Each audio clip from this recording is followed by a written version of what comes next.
anyone's met David, I don't think you've even met Rio. This is Rio. She works with me with the TV Collective. She's managing our Leaders project, but she also supports and helps. And we're hoping that she'll kind of help across this project as well. Obviously, I'll introduce Leon because none of you guys have met Leon before. Leon's a futurologist and kind of looks at virtual work, the future of work, what work looks like, but has been in this space for a really long time. I've met him. We did a session about 10 years ago about LinkedIn. About 10 years ago. And we spoke around, how working will change, working practices will change, virtual work. So I thought it'd be really important to pull him into this meeting. And unfortunately, Paul Leon, I spoke to him yesterday. So he'll be catching up as we go along. He's been really generous with his time in terms of just being in this meeting. But I thought he'd be amazing to have on board just because he understands the future of work, COVID, the implications of COVID, and just some of those thoughts that we should be having. Russell is from Lewis Silkins. They're an employment lawyers firm, and obviously understand works especially in the media, so understands kind of some of the implications and all the stuff that we need to think, or employees need to think legally around employee satisfaction and looking after their employees. So he's an amazing gentleman to have on board. And then David from Cardiff, who's going to be kind of helping us construct the research and pull together the questions. So that's the team. Unfortunately, the project manager couldn't be with us today because she has a hospital appointment. She rang me yesterday and said she got a hospital appointment. And the lady from IPPR, it was just too short notice. So unfortunately, she couldn't be here, but we'll feed back and get some, we'll feed back to her. And then Russell, I should talk to you about Kathy and Anne. They're unable to make it today, but we'll have a separate conversation about that. Yeah, they spoke to me as well. Yeah, okay. So yeah, we're clear where we're at. So just more for Leon's for your purposes, just quickly, we're doing, and I spoke to you briefly about it, we're doing a piece of research that looks at the best places to work in TV if you're Black, Asian, or from a minority, Black and brown, essentially. This conversation is to kind of construct some, to have some thoughts around how do we devise the questions and what are the themes that we should be covering in the research. The research will be launched, the results of the research will be launched in July at the Institute of Public Policy Research. They do a media conference called the OMC, which is the Oxford Media Convention.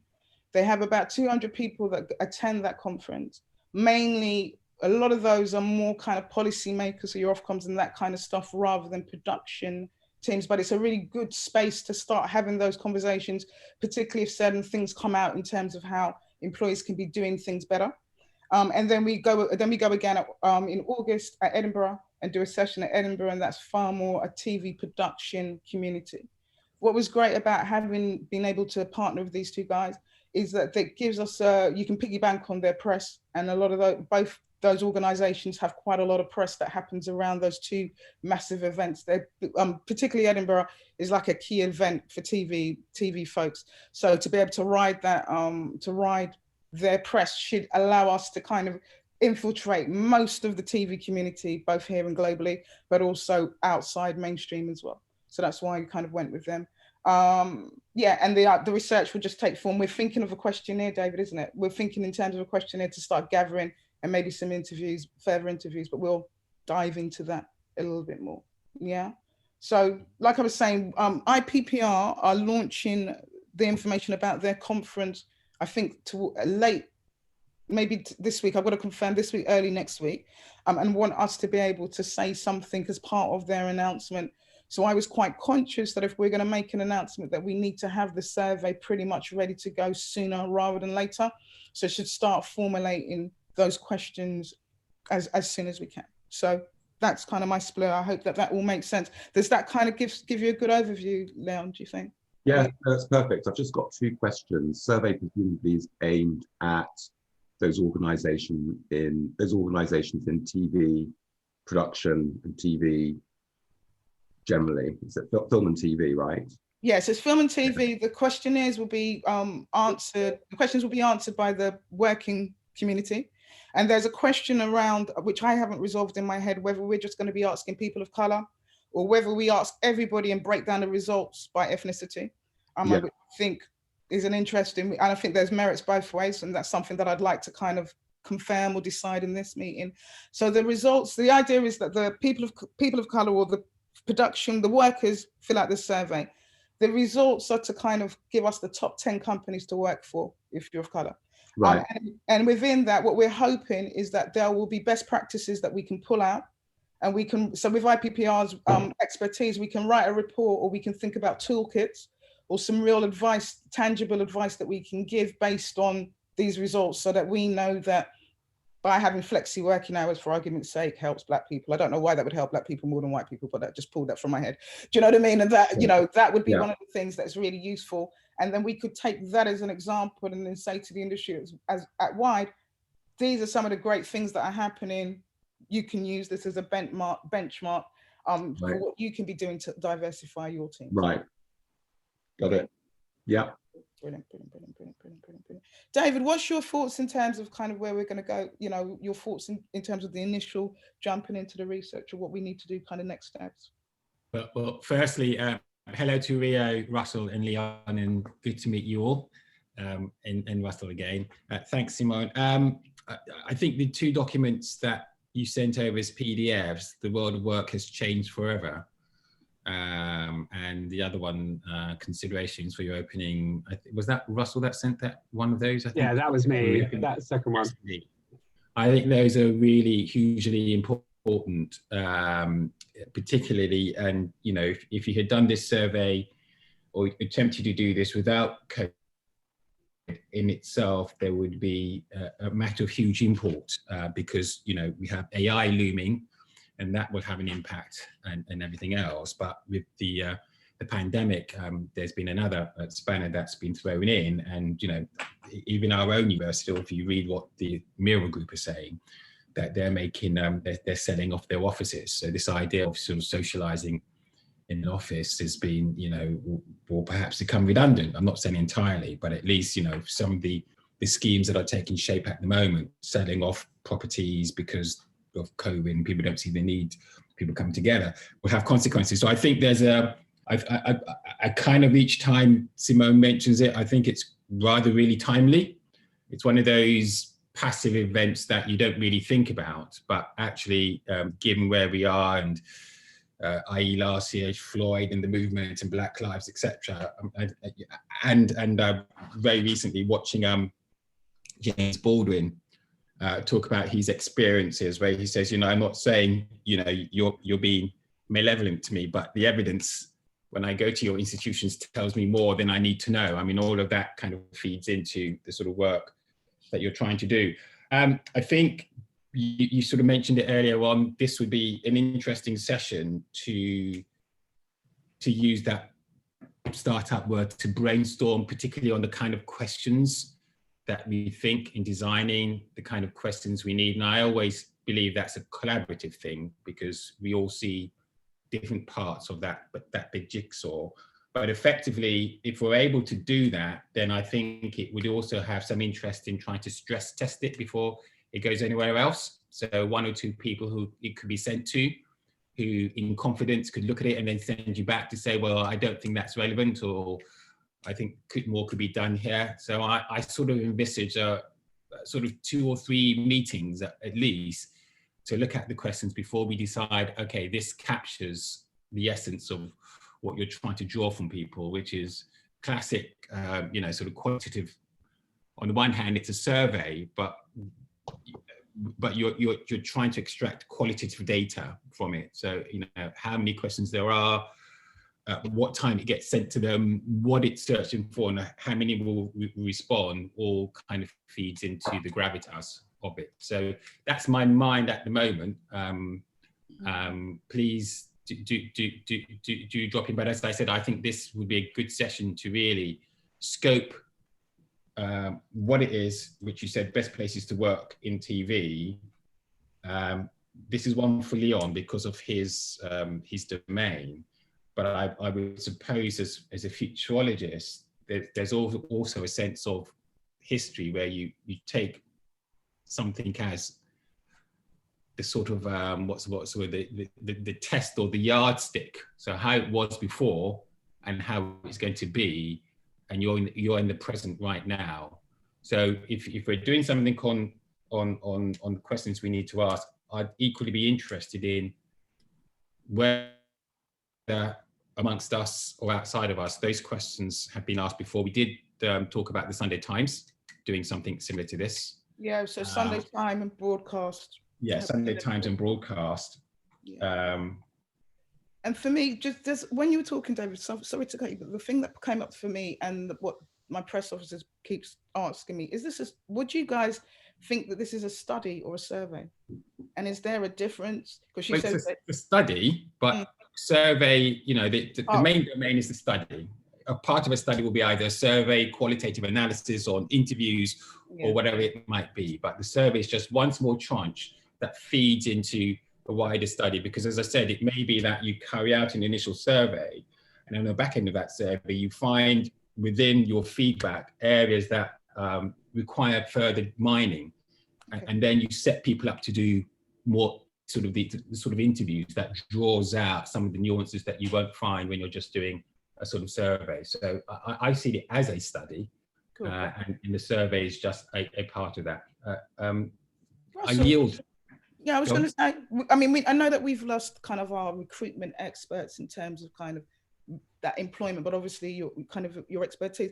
Do you think that there are particular themes in what we can kind of, because I mean, questions is one thing, but are there themes, firstly, that we should be covering or looking at in terms of what makes a good place to work? And I'm quite conscious. One of the reasons why I wanted our project manager to be here, because she was an exec and she's worked through the industry and is a jobbing person. She works constantly, so is in a better place. I haven't worked for about 15 years in the industry, so my ideas of what I think are, you know, themes or things that I would like, I don't know if they're just in my head or if they're very real, but I'm wondering if there's particular themes in which we can kind of judge, you know, is it flexibility around work? And then also that question of how does that differ for people of color than anybody else? Those are the two things for me. I don't know if you had any thoughts on that.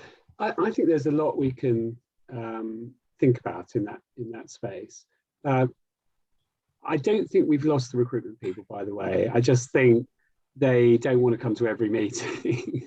But I think we can draw on their expertise. And I think that's a really good question to ask them.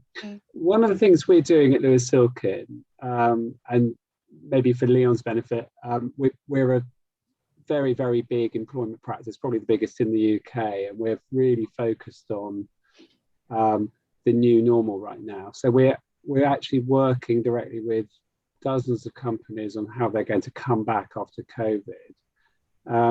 And we have a very strong future of work hub at Lewis Silkin. We've got a lot of people, a lot of thinkers providing information to us, which we're sort of disseminating to clients. Because I think I think you've got the systemic issues, if you like, of essentially just racism in the behaviour in workplace.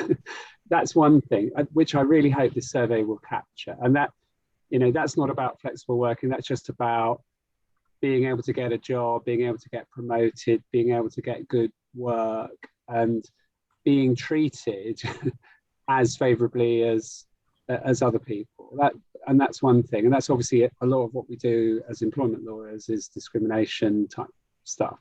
But there's also, I think, a massive strand here about how the office will work after COVID, which again, I think will have systemic problems for marginalised people, and particularly minority ethnic people, because the loss of an office is going to be huge, I think, in that, because offices are massive melting pots, and they're the ability to really recreate yourself. And there's a lot of studies. One of my collaborators is a guy called Professor Ian Goulding of Oxford Martin School of Economics. He's just written a book, actually, and he's been very kind enough to credit me on some of these thoughts. It's coming out a couple of weeks' time. But one of his central thoughts is it's going to be really bad for diversity and inclusion to not have a central hub office, and for people not to be mixing on a regular basis, because what an office provides is a meritocracy. So people have the opportunity to demonstrate their worth and their skills and their expertise in a way which remotely I think is going to be much tougher. So, sorry, Russell, sorry to interrupt you. I said exactly the same thing to you last night. Yeah, he said exactly. He's so mad. Yeah. He had exactly the same conversation. Exactly. Because the difference between virtual and analog or physical is that the minority, the office is the place to at least have to project one's presence, one's physical presence, even if you're not talking or necessarily leading, but the actual physical, you're physically existing within this space. I think gives minority people it gives them an opportunity to project their personality and character. That's very difficult to do online. I also think that actually when we come to talk about, I suppose, the future of the workplace, which now is inevitably hybrid, it's part home, part office, what special considerations do you need to give to people of color? And I just from my own personal view, but by the way, one of the things that I should probably say is that I've spent the last 10 years trying to get more people working from home, right? So I've run 2 consultancies. It's quite unbelievable. I've run 2 consultancies, both of which are thriving. I've exited both. I'm independent now. And in both those organizations, we were remote first. In fact, my second business, we never had an office at all. And in my first business, we only ever had an office so that people can decompress, the cabin fever and so on. Anyway, that's a side issue. But so I've done a lot of leading of my own company online and virtually, and we've run some really big projects, with Boston Consulting Group and AstraZeneca and Virgin Media, lots of really big organizations that have wanted to create a more collaborative culture on the back of investing in technology. Anyway, that's by the by, but my point is that something as simple as lighting, right? People, if you've got dark skin, I'm always surprised when you get, sometimes significant people on a call who, for example, are going to have to do most of the talking, and you can't actually see them because they're black, but the lighting's rubbish. So I think there's this is a small issue, but there's definitely a consideration that needs to be made for people of, I would say specifically actually of color, in terms of the way they continue to project and create a presence in the virtual world, because this analog world piece might be missing. Just very quickly, I think, just because of the way I think, should we be talking about categories of questions first and then the actual questions? So for example, how much do we want? It's presumably an anonymous survey. How much do we want to know about the individual that we're asking the question, for example? Is it job role, geography? What do we want to know? And I'll obviously be guided by you, David. And then there's definitely, and by the way, Russell, I had a quick scan of your document. I would really like to have a conversation with you about a whole bunch of other things, but it's the questions. The questions are brilliant. I mean, they're absolutely brilliant because, and I know this is a bit of a side issue, but bear with me. A friend of mine phoned me up the other day and said to me, I got a call from an HR director of a small investment bank. There are about 1,000 people. And she said, we're having a nightmare trying to get people back into the office because half of them won't come back unless you clean the place every 10 minutes. And the other half won't come back until it's completely normal. And in my document, I've said, I don't think companies are really looking at the ideological differences that people have about the perceived risk of infection, because that's reflected in the workforce. So I don't know to what extent, whether it's 80-20, 90-10 or whatever, but I just know from conversations that I've had with couples, families, and some of them are really split. You know, some of them. Leon, just to interrupt there, because there's another looming issue, I think, which is vaccination. And you know, if you look at the vaccination statistics, it's going to be a disaster, I think, for minority ethnics if we have a vaccine passport culture. Yes, which is rapidly developing. Yeah, so there's tons of stuff, I think, in this. Yeah, I mean, this is our whole life. About my life as an employment lawyer, running 180 other employment lawyers, is just totally about all these kind of things. Yeah. Sort of, how can you work from the office? And we've done, actually, I could share with you some of our surveys that we've done. We've done regular big surveys of a lot of employers about their attitudes to a lot of things involving the pandemic. What's really interesting is they are very driven by the cost savings of hybrid working. So many of our clients have already given up. You know, someone mentioned the Daily Mirror, but I mean, loads of them have had leases expire on buildings. And I think this is going to be a disaster because we do a lot of training on unconscious bias, for example. And I think unconscious bias runs rampant virtually in a way that it doesn't if you actually meet people. Yes. I think it's because me and Leon had this because me and Leon had this really interesting conversation. This is a slight aside, and I want to get back to the kind of survey, but what I remember, particularly when I was younger, and it may not be relevant now, and I was saying it to Leon yesterday, there are a lot of Black successful men that I know of a certain particular time worked in IT. And the reason why a lot of them cited that they were particularly successful is nobody saw them. They didn't have to go into the office, that they worked remotely.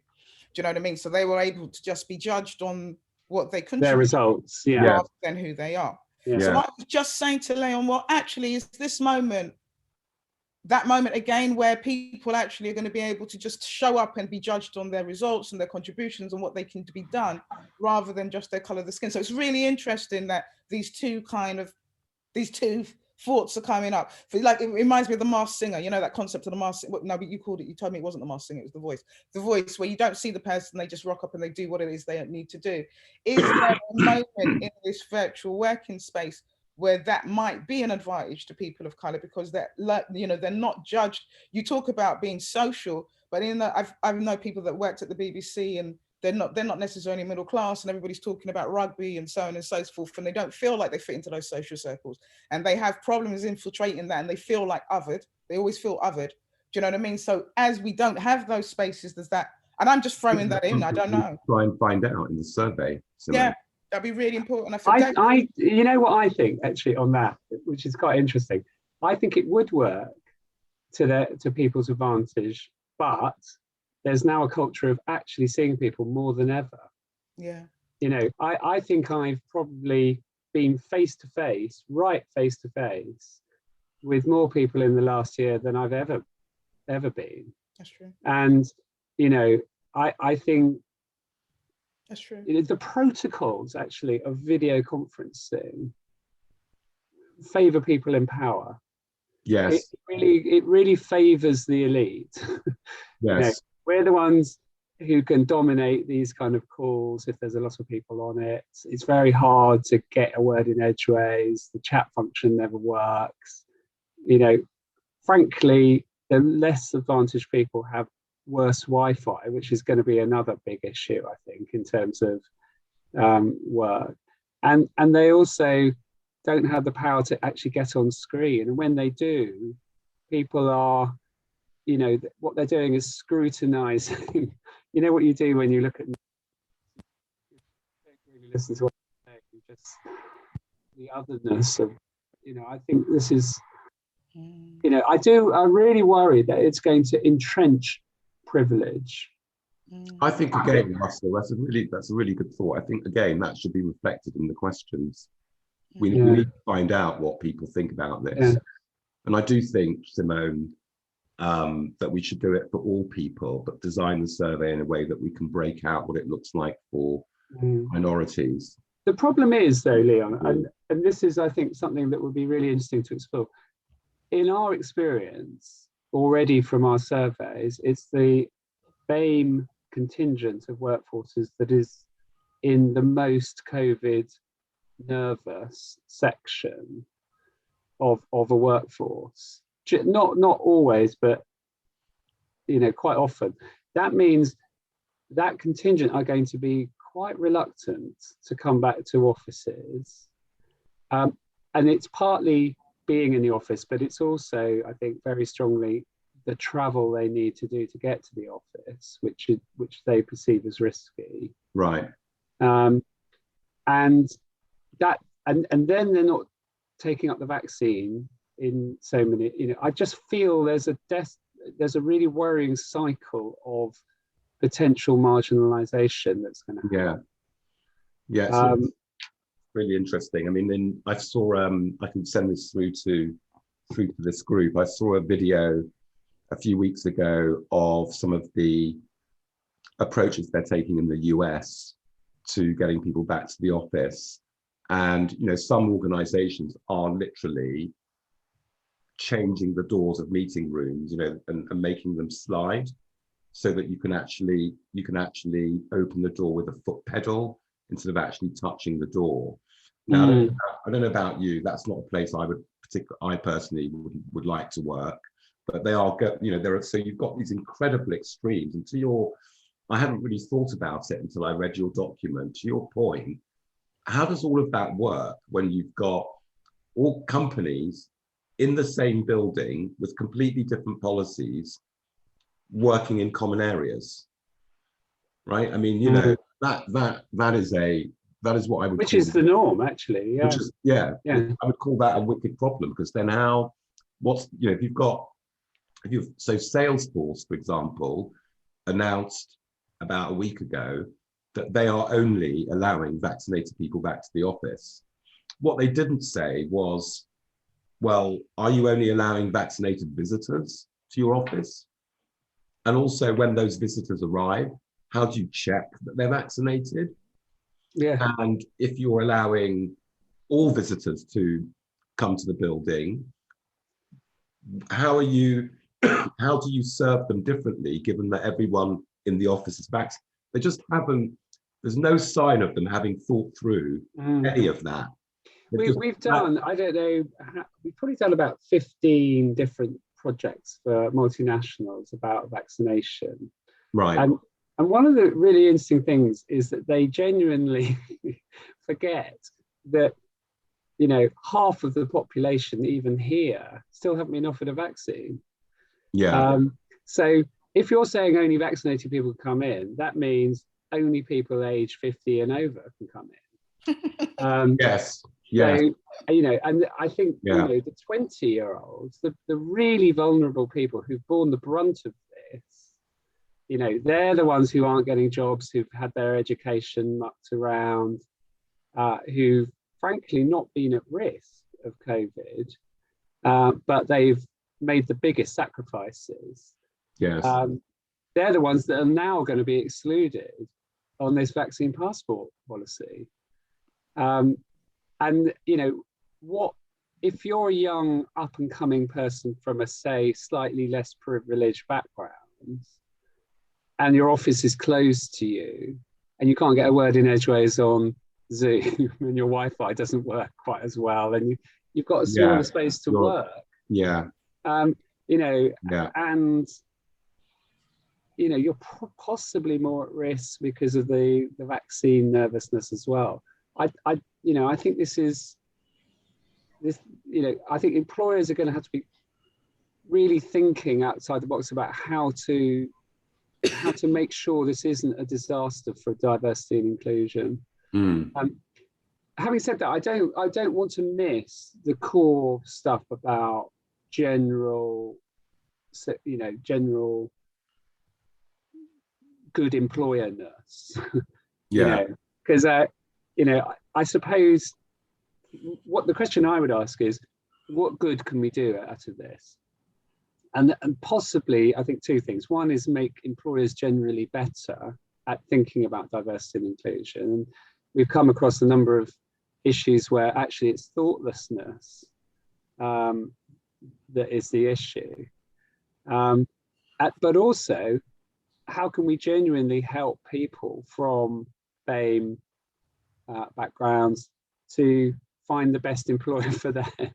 Yes. You know, because Yes. I'd really love someone to come up to me in 5 years' time and go, do you know what, I read the survey, I applied to these ones, and my career has really taken off, and I'm not sure it would have done in these other places. Russell, you're living my dream. You are living my dream. That's my dream. Let's put that out there and let's claim that. Yeah. I mean, and David, because it's interesting, as I'm listening, and I think you said at the top that it starts to become apparent that there's a real timeliness of this report. So in my mind, I'm just thinking about, you know, best places to work and blah, blah, but that kind of COVID, I hadn't necessarily considered the COVID question or the COVID implication. And like, not to get lost in it, but I do think it's really important to be able to encompass it or make sure that we're relevant in that way. And actually, I think that it just gives us another layer that we're kind of saying, well, these things are happening, this is great, but actually in the future, this is some of the considerations, or this is what employers have got to do. And even just your thoughts around how it can be really detrimental to diversity and inclusion is fascinating, because we haven't started to have those conversations, and we could be the first people to put that on the table so people can be considering it in a wider context. David, what's your thoughts in terms of some of the categories of what's just been said? Absolutely, because as I did the classic TV thing, let the conversation flow and just listen, good listening. And just hearing Leah and Russell speak about their many varied experiences demonstrates two things really. On one hand, it's pressing need, but also how complicated it could get, because how do you capture those moments with the sort of questions that, and that's really, this really in the end, as Leon said, goes back to the themes that you first and foremost want to have there and toss those around thematically before you decide on how you're going to actually construct the question that ekes what you want from it. So just wrapping what you've said in the last sort of 10 minutes or so, I would say if we have time to think around those themes right now, that gets us into a good place. And then within those themes, there'll be questions for which people may quite rightly sort of debate the is or was and a question mark, etc. But I think the themes is a really good one, because as you've just said, you could go down, for want of a really bad word, the rabbit hole of COVID next generation. And as Russell was saying earlier on, miss out the systemic that existed even beforehand. And it's trying to capture those both sides. And in some way, do you do it seamlessly, or do you make it apparent? And, you know, is it for, and then deciding once you put it together, because you're speaking about companies, do you have in mind the kind of questions or themes that will be as relevant to a company with 3 or 4 people as it would say 1,000+ people? So there are various permutations that in our quest to develop something means we're you know, this brainstorming is good, it works, but also, you know, we give ourselves some time to think about categories and themes and what they mean, you know, and who we have in mind, a kind of user profile or user profiles that when we ask those questions to, at least we've got some idea that they'll be relevant. We don't necessarily know what the answer is, but will they be relevant? So Marge, who's 45, 3 kids, gone through various things, how does she sit? James, who's whatever. So those different profiles give us a sense of whether our questions will be working for those. So that's what those are my thoughts on the back end of this rather brilliant discussion about how the world will change inexorably in ways that I don't think many people have actually thought yet. And you're quite right that the impact will be quite outstanding, but it's capturing those two essences, and that one doesn't completely mask the other by going, well, this is because of COVID. Well, yes, but beforehand, this was the issue beforehand, and we dealt with that. So as I said, if it hadn't been for COVID, we'd still want to do this, but COVID just adds another layer of complexity that just needs to be thought through. I think it's very interesting, actually. I think it adds a layer of acceleration. I think things were moving in a direction, and I think COVID has just given it a massive boost in a direction which which actually isn't necessarily a great direction if you're coming from a certain section of society where you don't have all the built-in advantages to really access the upsides of the change. Can I suggest five areas for our questions, just to get it sort of slightly more granular? I think we need a section on identity of the person responding to the survey, but also what they're talking about. So the employers, workplaces, experiences they're talking about. Because as you say, David, I think a middle-aged woman with 3 children who's Black, say, would have a very different experience so far from, you know, a 25-year-old, you know, guy in IT or a technical thing who, you know, is maybe, I don't know, Asian, South Asian or something. So I think we need to really nail down the identity, because that's critical to getting any conclusions. And then the other sort of big silos, I think, and these are terrible headings, but I'm sure we can think of better ones. One is sort of generally work issues in general. And we're going to cover different, you know, that will cover recruitment issues, getting good work, promotions, role models, interview processes. Yeah, all of that stuff that happens in the general day-to-day. And then I think another section about getting to the top, getting to power, or something like that. Because there'll be a lot of workplaces where people can get jobs and can have career trajectories, but they don't do that. And why isn't it? Why aren't they? Because, you know, in my experience, we do so much media work in film and TV. Generally, when you get to the top, it's a bunch of white privileged guys. Yeah. Men. Yes, men. Yeah. We're doing a leadership program at the moment that talks to that. I mean, we've got 50 people of color. How about, maybe we call it leadership, that one. Yeah. And what does a leader look like? You know, ask them to describe a leader.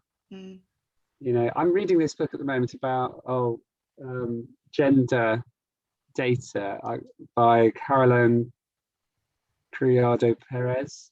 It's so fascinating, and it's all about how do people envisage what their leadership looks like, and, you know, your point about doing things blind. There's a brilliant story apparently women were never getting into orchestras, and people of ethnic minorities were never getting into orchestras until they did blind auditions. And then, you know, the problem with Zoom is it's not blind. No, really take the board. So that's the second. So we've got that one. And then I thought we probably do need a kind of coming out of the pandemic silo. That's number 4. All the points we've just been talking about, the opportunities for increased marginalization. How do you shine? Say you're a really talented person, but you don't get the chance to really impress people in the way that you could in an office. So, you know, all that pandemic stuff. And then I think finally a kind of outlook future section. It's got to be, well, how, if you could make one change, what would it be? How are you feeling about the future? Are you hopeful? You know, what ways are you seeing employers, you know, what little big things? I mean, sometimes it's tiny things, but they make a big difference. You know, I always think of that NASA film where the black women mathematicians, their main problem was going to the loo because they had to walk 2 miles to go to the loo. But, you know, it could be something like that, or it could be everyone having proper unconscious bias training and, you know, maybe doing blind decision making. May I say, Russell, I think it's excellent. It's excellent because I'm always of the opinion that you want something down on paper from which you can work from it. Yeah. Reiterate and further go. And having 5 is always a nice compact. And you identify the themes really, you know, when you talked about identity, I immediately put down age group because we were talking about different age groups. Yeah. Where you're from. And there might be other questions underneath that help you shape. I think it's called the Ocean model or the model that helps you shape a person through age, characteristics, all that. So at least you know what kind of data might come back from them. The question absolutely, I know it was raised as anonymous, that may help, or that's a question we might want to come to in the end on some of the people, either are they going to leave their names, or then the work issue generally, yes, so that embodies the work culture and what it's like. And I immediately thought to myself of, then I actually thought about the pandemic as well, Industrial Revolution, and the trouble that wrought to artisans, etc., whose craft skills were about to disappear because of mechanization taking over, and just the upheaval that caused. And that sort of thing with tech is happening now, where so general work of how people feel. So, yeah, general workplace of how people feel, and even the shift that might be going on in there is in itself a nice ecosystem. The leadership and promotion is always one that you know, and I know what's the adage? The adage is to support people enough for them to want to leave, but won't leave. In other words, you know, if you're a good employer, you promote people and you give them what they want, and they like it so much that they don't see the need to go elsewhere. Then you went into absolutely capturing the pandemic and then the future. So I think those are really good broad themes. Which, you know, you could, as you say, quibble a headline, etc. But they give a nice timeline or time life of the person at work, and how, therefore, you might capture what it is in the end you're trying to capture, which is, you know, stories that tell us how well they are, their work life versus, in itself, we haven't even mentioned that, work-life balance between that and home life and all the other things we're searching for. I think, as is the case, I always come back to the question when I feel myself just trying to, best places to work in TV, in media, best places to work. So best places, because if it's TV and media and they're making programs, do they get recognition? You know, because sometimes, you know, so that, you know, so go back to the question, then come back to the question, the design, go back to the question and come back to it. So best places to work in TV and media, and TV and media will mirror many other industries, law, finance, etc. But also media will also have its peculiarities because of the way it's shaped, because of the power structures involved in the storytelling. It's something that David Olusogun talks about. You know, you like to see my brown face, but you don't want to hear my words. So those will come in as, but I think I sort of captured a sort of a mind map of a diagram. So that's a good start to sort of fill things in. And if we could build on that, then that's really, that's part of a good productive meeting, because we've got a good sense. And then every single document that I would suggest one comes across, how does it feed into that? Does it disrupt it? What does it add? Leon, what's your view?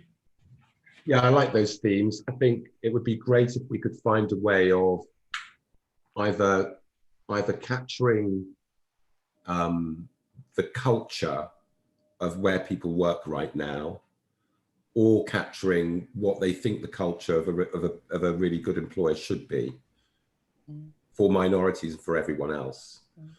The other thing is, I mean, so we've got these categories. How shall we? So this is my area of expertise. How do we then collaborate on the actual questions? Do you want to have a shared document? Do you want to use Google Docs or OneDrive or something else? How can we all... Would it help actually as a start? Because I agree with David. I think once you've got something on paper, you can play around with it. But would it help, bearing in mind, we've got to get real people with real lives to actually fill this survey in. So it shouldn't be more than like 10 minutes of their time, I think. Yes. Should we just take a section each and just come up with, I don't know, up to 10 questions or tick box things, and then feed that into, someone's got to edit it, I think. I mean, I'm thinking David being the academic, someone's got to have a holistic view of it. But if we all work on some ideas for questions, and then maybe you then digest that and then send it out, and then we all comment on everything. Would that work? That works. That's similar to the Delphi procedure of independently working and then getting critiques back. Equally so, if you taking on Leon's point, if you open up a Google Docs, I'm going to try and put this diagram, I'll make it into something on Photoshop and put it up there. So that's the first thing you see. And then based on that, having the themes underneath. And I would probably say what comes to mind in each of them. So there's a sort of a cross play here. You can say, I'll take that domain, but actually I'd like to share some thoughts I have over here, because every thought, every, sort of idea is valuable, So I would probably say when you get to the word, the Google Doc, feel free. If it's between, say, 5 and 10, perhaps better, because there'll be 4 of us perhaps feeding into a 1.1 document or yourself. But I think certainly having it as a Google Doc and saying, okay, here's the theme first on identity. And I think some of us, or all of us, very quickly will find ourselves almost sort of duplicating. But there are things outside of that, and have that on for about 3-4 days. Same thing with work issues. I would encourage. There's an interesting thought process that we do on our startup lab, we say at the capture phase, don't edit, just brain dump anything that comes to mind. There's never a silly idea. Just it's Tourette syndrome. It's do, and then when you stand back 24 hours later, you can begin to say, maybe that wasn't so good, etc. So I would say when the document goes up, just hit it. Can I make a suggestion? Go on. Can I make a suggestion, which is a hybrid of both what's being suggested? I think that if we all take a lead on one of the themes, just for speed, but everybody obviously can feed into those themes. But if one person takes a lead on one of those sections, and then we're up in a Google Drive, and everybody, and if you've got another thought, please feed into it. But if at least we have people covering those themes, because I'm quite conscious about time. And then the other question that comes up, and I know, Russell, I can see you want to say something. The other question that comes up, and I think, Leon, you kind of mentioned it slightly. I'm kind of leaning, and I'm kind of slightly agree with Leon, that we should do a survey. We should survey everybody and then break it down by ethnicity. One of the things that keeps coming out for me is that every time I speak to somebody, I'm understanding that it's not how we gather the data, it's the data itself, and the most data and the widest amount of data that we can have kind of, and I don't know, David, I might be wrong, can just lead to so many different stories and different ways that you can cut and share that data. The only slight thing is that I do worry that we want, I mean, obviously we have a community, quite a proactive community of people of color that work in the industry. So that's where we primarily be sending it out to and asking our partners to do the same. And they all work with people of color, but we do want to make sure that it feels balanced, or people of color have really stepped up. So if we open it up, just making sure that there's some kind of balance. And I suppose that we'll only know that as we're going through the process and monitoring that and being quite conscious about where we're pushing the survey out. But my thoughts, my gut is that it should be as broad and then broken down by ethnicity. I don't know if anybody else has any other thoughts on that. Yeah, no, I agree with that. I think that's the best approach. Yeah. I think also, speaking with my employment law hat on, there is a concept called the bastard defense, where an employer says, oh yeah, I treated you badly, but I treat everyone badly. It's the way I do it. Yeah. And you get around you get around that if you speak to more people than your particular target audience. So, Yeah. because if everyone from that employer says they're a horrible employer, You just know they're horrible. then you're not drawing conclusions based on race, for example. You're just telling people don't go and work there. I was just doing a thumbs up on Simone on each of us take one of the categories and have a go at it. Okay. I'm very happy to go. I mean, probably the pandemic one is probably the best one I can contribute initially to, but I'm conscious Leon probably would say the same. But I'm happy to do that one, or I think the sort of general work and the power one, it's probably better for somebody of colour to start that one off, because I'm speaking from a position of impregnable white privilege. So what are the five themes? Yeah, remind the 5 ones again. Yeah. Identity, work, issue, leadership, pandemic, future. So I've got work issues, pandemic, future. So it's identity, work, issue, stroke. Identity. Then we had leadership. Yeah. Okay. Pandemic, i.e. the impact, the change, and then we had future. Look into the future. What are your views on the following? Yeah, got it. Okay. I'm happy to. How many of us? There are 5 of us here on the call. So I can look at future leadership. Yeah. And I can contribute. Well, I can contribute to all of them, but I can take away future and leadership if that helps. Okay. Yeah. Yeah. And then maybe David and Simone, I don't know whether you want to do identity and Work issue. general work issues. Yeah, identity is really kind of my sort of domain in as much as just trying to narrow down. Well, you do identity, David, and then I'll do work issue, like work between me and Rio. We'll do work culture and work issues. And I'll feed in a little bit as well, Leon, with you on leadership as well. Just we're doing that and we're speaking to those who are in that space. We're trying to be in that space. So we can feed into that. But does that cover the 5 of them? Sorry, my It does. Yeah, it does. Yeah. Rio, can you just make a note of which of one of us are doing which, please? Would you mind? So identity is David, work general issues is Simone, leadership is Leon, pandemic is Russell, and future is Leon. And I'll be working with Leon on leadership as well. Yeah. Yeah, I think we can all feed into all of them, but it's just a start, just kick off job and then swap around. Yeah, we can just drive. I think somebody just needs to drive and then just like you say, dump thoughts in. Yeah. We'll set up a Google Drive that we'll send to all of you guys so that we can kind of just have a place, like you said, David, to brain dump. Yeah. And then we're in agreement, which obviously feels I'm so excited. I feel so invigorated by this meeting. I'm so nervous. It's so exciting that it's nervous. It just feels a lot bigger. Do you know when something just keeps growing and gets bigger? And like when you guys started talking about the pandemic and actually just the issues and that how it hasn't necessarily been considered. Not that the survey is about that, but I do think it's a real space for people to consider and start thinking quite seriously that there is a change happening and how are we going to make sure that everybody is included in this change and everybody has great opportunities. So I'm like beyond excited about this project. So yeah, thank you so much for the time. Just one final thing for me, timeline. When should we try and do circulate stuff? I think if it's possible, that by Sunday we've got something in there. So that's sort of, and I say Sunday because over the weekend we can have what I call reflective, lazy thoughts that sometimes come back. Yeah, fine. And then following that, then hopefully, if we could, by your good selves and Simone's industrious work, convene again, have a look at them and critique them. And then I think, we've got, generally speaking, a sort of another one after that, just to finesse it. And I think we're in a good place. But the first will be the...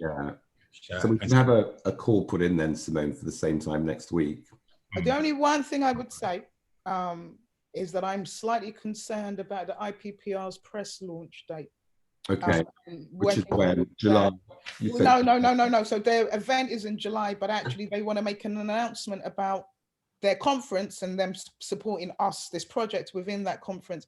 And I'm slightly minded that if they make that announcement, that when people read that press release, that they should click to something. I don't think that it's coming soon is good enough. When is it, Simone? I'm going to confirm that today and then get back to you, but that's my slight concern in terms of the timing. Mhm. I've got to drop off because I've got a 10:30. Yeah, no problem. Great to Fantastic. great chat. I'll email. Great chat. Thanks so much, Russell. I really appreciate your time. Speak to you soon. Okay. All right. Well, if you find I'll out, confirm that and then get back to you guys, and then that might influence our timing slightly. But if we just work with what's suggested so far, and then I'll come back to you towards the end, at some point today, just to confirm that. Yeah. all right. Okay. I'll Sounds good. up then. Right. Good stuff. Fantastic. Oh, You all, thank you so much for your time. You're welcome. Lots of love.